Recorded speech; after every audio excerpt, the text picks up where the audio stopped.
Hi, it's David here from Warwick LPD, and today I'm going to demonstrate how to replace a faulty inlet valve on your commercial washing machine.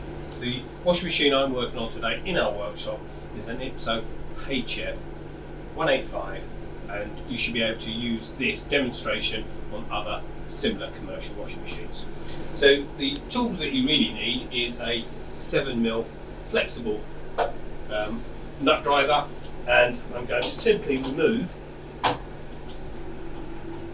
the 2 bolts that hold the inlet valve in.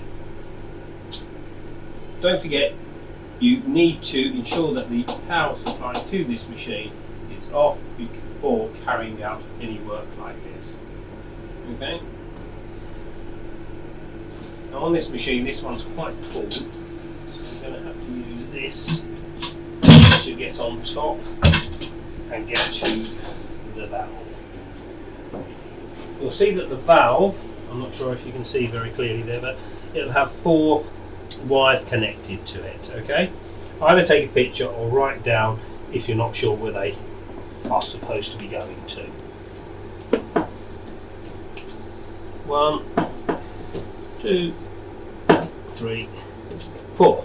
Okay, I've now got the valve off, and it's quite simple now. This one's in quite bad condition.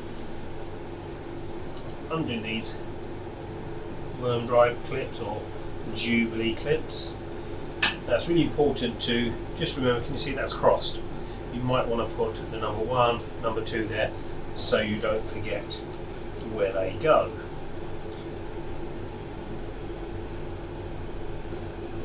And I am going to slowly take off the first one.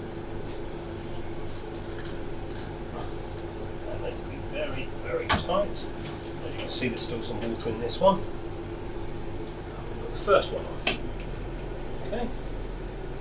I'll then take the second one.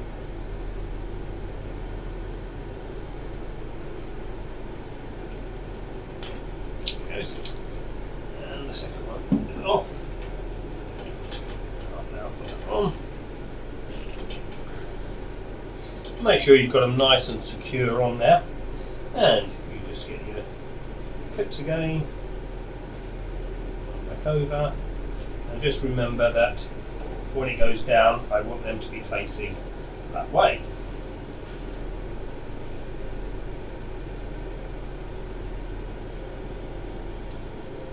Nip them nice and tight. There you go. That's one done. And the second one.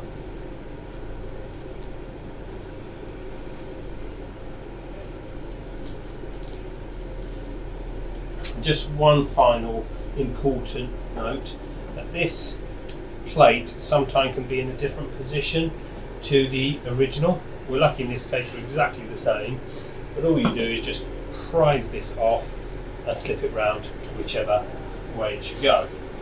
So I'm going to stick that in. I have not put the wires on just yet. Okay.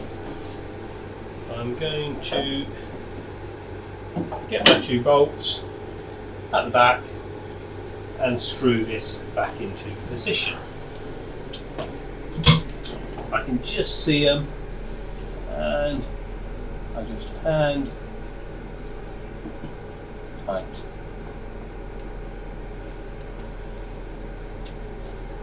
Just not quite got it there.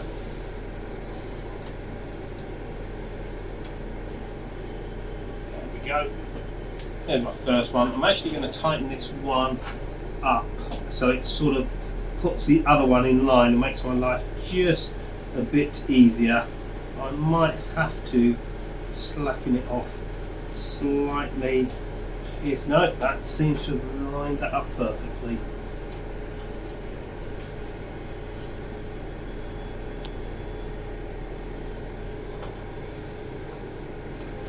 There we go. And number 3 too. Okay. So we go back up. Now I know where the cables go. Refer back to that picture or the drawing that you did, and put the terminals back on. On each separate machine they can always vary in colour, so never think, oh, red goes there, blue goes there. Always take a picture or at least write it down. Now before I complete this, I'm just going to give it one final nip and make sure I've got those hoses on. Okay, and that's it, how to change an inlet valve. But I also have lots of customers say that they have to clean the filters. And it's quite easy, you just take the filter out, you give it a clean, okay, but sometimes you break them, and that means a replacement valve. However, at Warwick LPD, we supply these, and simply pop the new one in, and away you go. Visit us on www.lpd.co.uk, and we supply a variety of inlet valves for all types of commercial washing machines. Thanks again, see you on my next video.